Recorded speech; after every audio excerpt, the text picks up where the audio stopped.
All right, the question was, dermatology seems to have a therapeutic or treatment side and then a cosmetic side, and that has evolved over time. And how does academic dermatology view that? How do we feel about it? How do we embrace it or reject it? Well, I think that it has been a balance over time. I finished my residency training in dermatology in 1989, so that's a little over 20 years ago. And at that time, cosmetic dermatology was a pretty new area, and there was a lot of tension between the people who wanted to do cosmetic things and the people who believed in the pure, let's treat skin disease, let's make sure we're treating cancer, let's study cancer, let's understand the mechanism of how skin disease develops, and that was the emphasis of the basic science research. And of course, to get funding from a federal agency like the NIH or the VA, you need to be studying disease. They don't give funding to study cosmetic treatments, and they shouldn't. I don't think that's taxpayer money, and that's probably not, unless we all decide that is a good use of money. That's not where our emphasis has been. So the people in academics really have that mindset.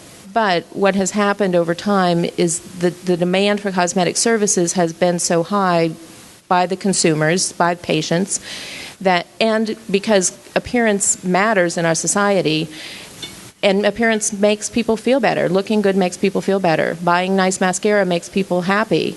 Having laser treatments makes people happy, and people who are happy are more successful. I guess there was a study I heard about on the news this morning that happy teenagers earn more in their career than unhappy teenagers. So, happiness is important, and appearance and feeling good about how you look is important too. So I think what our academic dermatologists have realized is that we need to be the people who are leading the charge to understand cosmetic procedures.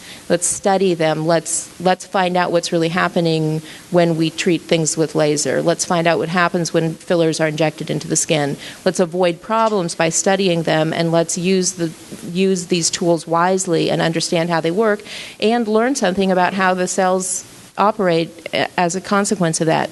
So now our dermatology residents now have to do surgical procedures in order to finish their training, so we can say that they're board eligible. And the majority of the procedures on the surgical log list are cosmetic procedures. There are excisions of malignant lesions, and then there are laser treatments, Botox, fillers, sclerotherapy, and the list goes on and on. So it's part of academic dermatology now.